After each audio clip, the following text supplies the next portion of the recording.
Hello. Even now, years later, my hands still tremble at the memory of that summer night in the deep British Columbia woods. Back when I was a fresh-faced public school teacher from Vancouver, restless adventure and certain legends that, like Sasquatch, were nothing more than campfire tales.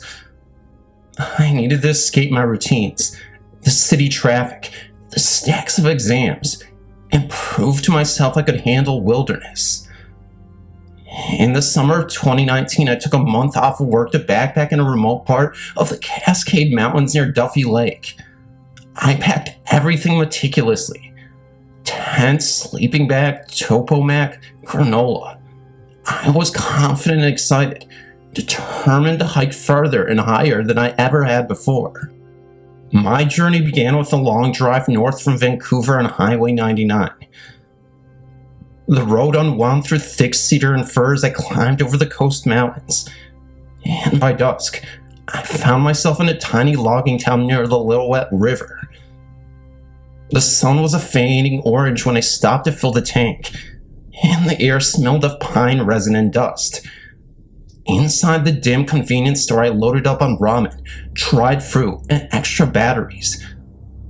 Then asked the wrinkled old man behind the counter if I was missing anything important. He looked at me over with yellowed eyeglasses, warning me about bears and cougars. And with a crooked grin, he added half-jokingly, "You watch out for the Sasquatch? These woods have stories." I laughed it off, nodding and saying I'd keep an eye out. I wanted to appear lighthearted, but his words lingered at the back of my mind as I signed out a trail log and headed towards the forest. I packed my well-worn-out Subaru at the lock gate of a logging road just beyond the Gold Bridge, double-checking the map one last time. Farther in a winding, overgrown trail would take me into the heart of the backcountry. I shouldered my backpack, secured the tent, and started hiking into the wilderness. Moss grew thick on every fallen log and ferns stood shoulder high around the narrow path. Water trickled into little rivulets wherever the earth was disturbed, sparkling in the late afternoon light. And sunbeams slanted through the towering logpole pines, warming the humid air and sending golden shafts through the mist. The crunch of my boots on dried needles sounded loud in the stillness. For the first few hours I felt entirely alone, with only birdsong above and the distant rush of the river below to keep me company. On the third evening, I arrived at a small airplane meadow overlooking the Lillooet River Valley. The jagged peaks of the Rollcombe Range rose like cathedral spines all around me. Clouds gathered among the highest summits as if nature itself was watching us. This place, about a mile off any marked trail, felt utterly remote. I chose a flat clearing beside a little creek trickled down towards Bridge River, and set up my tent beneath a cluster of western red cedars. The air here was cool and smelled of damp earth and pine resin. I gathered kindling from beneath fallen logs, carefully choosing old dead branches, and built a modest campfire. The glow of the flames and the scent of the burning pine were comforting under the darkening sky. I ate ramen for dinner, and listened to the silence dampen as dusk fell. That first night I didn't sleep much. At first everything sounded normal. An owl hooting to itself and high in the canopy, the distant bark of a coyote, the crackle of my own fire. But something felt off.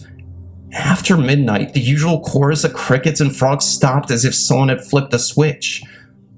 The wind died away too. Even the creek seemed to hush. It felt like the forest itself was holding its breath. I lay awake for hours, heart-pounding, drinking coffee and trying to will myself calm. Once I thought I saw a massive black shape move around the edge of the clearing. When I shone my flashlight, it was gone. Just a shadow between the trees. I told myself it was only a deer or my imagination, but I couldn't shake the uneasy feeling that I was being watched. By morning I was exhausted, shivering slightly, but relieved to see bird silhouettes fitting through the pre-dawn light. Nature seemed ordinary again, and I felt foolish for being spooked. The next day I hiked higher into the basement above my camp. The forest gave way to the windswept alpine meadows of purple heather and gray-green stonecloth that brushed at my pant legs. The Lillooet stretched out below, a patchwork of dark green firs and shining river. I paused to catch my breath at a bubbling glacial stream. It was there that I noticed something on the muddy bank. I knelt down and swept aside a few pine needles and loose soil. There, pressed into the damp clay, was a footprint, a human-shaped print at least 16 inches long. The toes played wide and claw-like. Heat rushed to my face, my hands trembling as I traced the outline of it with my finger. It couldn't be right. No human of that size could have been out here unseen for days, and no bear track looked like that. Then slowly I stood up and scanned the alpine slopes around me. The sun was high in the sky and it was broad daylight. Yet in the moment I felt blind. A flock of pyramid burst into the air from a nearby scree patch, startled by my sudden presence. A chilly breeze shifted the clouds above. In that silence, huddled on the rocky bank, I felt foolish and terrified all at once. Here I was standing in the middle of nowhere, and then something giant had clearly been right here, possibly just moments ago. My mind raced through possibilities and excuses. Maybe it was an old locking joke, a tourist car prank. But the mud was fresh and the pattern was too detailed. I gripped my trekking pole like a club and began backing away, then shaking. The forest around me suddenly felt hostile, the trees crowding in. I swallowed hard and started jogging down the trail as fast as I dared, keeping my eyes glued to the tree line. Every broken twig underfoot made my ears perk. By late afternoon, I made it back towards the lower clearing near the tree. Sunbeams angled in through the canopy, and I tried to return some of my nerves with routine, pitching the tent, gathering more firewood, and filtering fresh water. The valley around me looked so peaceful. Chickmunts flitted between mossy logs, and a Steller's jay flew screeching overhead. But I felt far from peaceful. After nightfall, I sat by the fire reading a book under the headlamp, but I was too jumping to focus. Around 11, as the moon slid behind clouds, I heard it. A sudden soft rustling at the far edge of camp, exactly where I had crossed the little creek earlier. I froze, every muscle tensed. My breath became in slow gasps. The rustling came again, closer now, branches bending, brush scraping. A sense of dread bloomed in my stomach. Then I heard it, a deep exultation, a husky snort followed by a low rumble of breath, something exhaling heavily and waiting. "Who's there?" I blurted, voice crackling louder than I intended. Only silence answered, but I heard it too.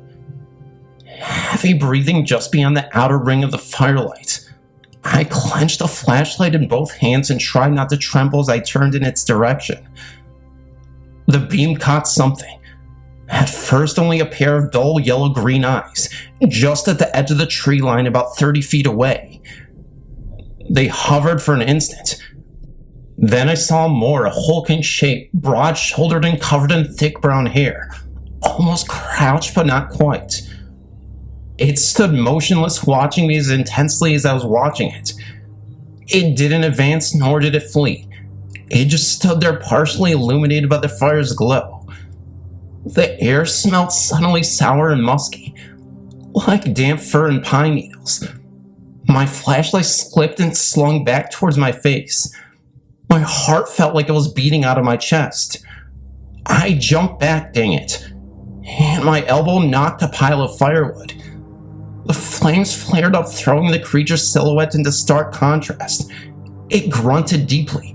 I fumbled, nearly dropping my flashlight, and crammed myself into my tent, yanking the zipper closed behind me as fast as I could. My hands were shaking so hard I could barely open the small flap just enough to keep my eyes open. I pressed back against the tent wall, knife still in my hand, and listened.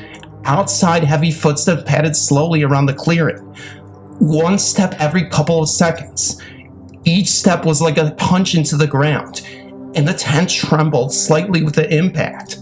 Every few seconds, I caught a low guttural sound, half roar and half moan. It was close enough that I thought I could feel its breath on my neck. I didn't sleep again that night. Instead, I stayed crouched in my sleeping bag, arms wrapped around myself, listening to the slow march of those steps circling farther and farther away. Once the present paused at the creek crossing, and I could swear I could hear it sniffing or something small breaking underfoot. But as the sky lightened gray in the east, the sounds finally faded off into the darkness beyond the trees. I didn't dare make a sound until after sunrise. When it was light enough, I flung open the tent and stared out. Everything seemed normal again. A dew on the ferns, the chip on a robin, a single set of huge bare footprints leading away down the creek bed towards the trees. The print I had seen earlier was back, and with morning light, the forest had its usual morning chorus again, a stark contrast to the night. I swallowed back panic and tried to steady my hands. There, now cool and smudged into the dirt, was the footprint I traced last night. The one from the meadow. But this time I saw something else. A trail of broken twigs and disturbed leaves leading away in a line of 3 or 4 footprints.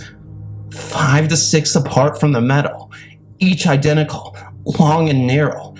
Whoever or whatever made them had walked off in a straight line, out of sight. I nearly cried with relief that I could see the evidence in daylight, but also a terror at what it meant. That morning I packed everything at a fever pace and started down the trail.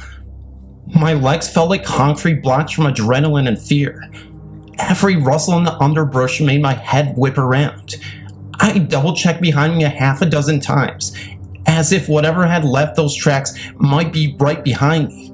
On the descent, I stayed off the main trail, taking small switchbacks and keeping as much distance between me and the meadow as possible. I even took down my campsite, leaving as much debris as possible. I remember grabbing handfuls of scorched wood and scattering it off the side of the trail, like throwing a scent downwind. I drank extra water, hardly tasting it. I told myself, just keep moving, just get out. Nearly half an hour after I rejoined the logging road, I cleared a final stand of pines and saw it. My Subaru, parked exactly where I left it under the alder trees. A rush of relief flooded through me. I stumbled towards it, tears of exhaustion and gratitude stinging my eyes. When I reached the door, I nearly shouted yes as I threw myself inside and locked it. The engine started on the first crank, a deep rumble in the quiet morning air. I sat there trying to calm my shaking, every instinct telling me to speed back up the trail and make sure it was safe, but logic fighting. No, you must go. You must leave now. As I began driving the gravel road back to Highway 40, I thought for a moment I was done, but I was wrong. As I began driving the gravel road back to Highway 40, I thought for a moment I was done, but I was wrong. As I reversed onto the main highway towards Lillooet, I glanced in the rearview mirror, and there, standing in the tree line about 50 yards behind me on a steep slope above the road, were 2 large dark shapes. They didn't move with me, but even in the mirror I could see their tall, shaggy outlines against the sky. Then, just as quickly as I saw them, they blended back into the forest and were gone. I couldn't believe for a second. My foot slammed on the accelerator and I left that valley in record time, only slowing once I was well down the highway. That night I found a small hotel in the Lillooet and checked in. Though I hardly slept. Every little noise in the room made me jump. On the thin motel walls, I could hear the distant highway, or maybe brains just tapping the window. I couldn't tell. When sleep finally came, it brought nightmares. Black hulking figures peering in the tent, massive footprints in the water next to me, a heavy grunting, followed by the sound of something lunging. I would bolt upright gasping, heart pounding, believing I heard the telltale thump of a footstep outside. I tried to convince myself it was just a bear in my imagination, but a part of me knew the truth. In the days and weeks after I returned to Vancouver, I forced myself back into the routine, but I was not the same. I went back to work, but always felt like I had left a part of me out there in the woods. I bought a GPS and a small satellite beacon for future hikes. Silly precautions for the old I knew myself to be. Sometimes when I'm alone at home late at night and hear a distant siren or an owl, my pulse quickens and I picture those yellow-green eyes floating just outside my window. Friends started noticing I'd jump at shadows. I brushed off their jokes about mountain monsters, saying I'd encountered an overly large bear or some prankster. My wife asked if I needed to talk or get more sleep. I just said I was tired. And sometimes I even wondered if I was losing my mind. I still hike now and then, but never beyond well-traveled trails. Never alone. Always with more lighting and bells and even bear spray. The forest used to feel like home to me. Now it makes me uneasy. I confess I became a believer. On nights with a full moon, I can still smell cedar and pine, and my throat tightens. Whenever I drive the old Fraser Canyon route Highway 99 through places like Hope or Manning Park, where legends of the Sasquatch live, I find myself scanning the dark tree line just beyond the headlights.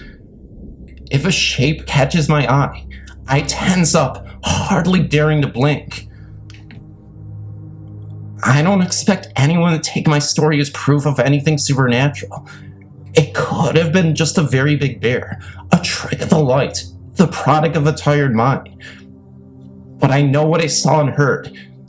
Those prints in the mud, that long brown shape in the trees, the heavy footsteps circling my camp, and especially those eyes. The forest is full of mysteries older than any of us, and maybe it was just luck that I got out to tell the tale. I do know one thing. Whatever was out there, it changed me. I never asked for evidence, but that summer I found some. And I'm grateful I'm alive, and finally honest enough to say it. I'm scared of the dark woods now. There might be something out there, watching, and sometimes I thank the sky that it stayed just beyond the camp light.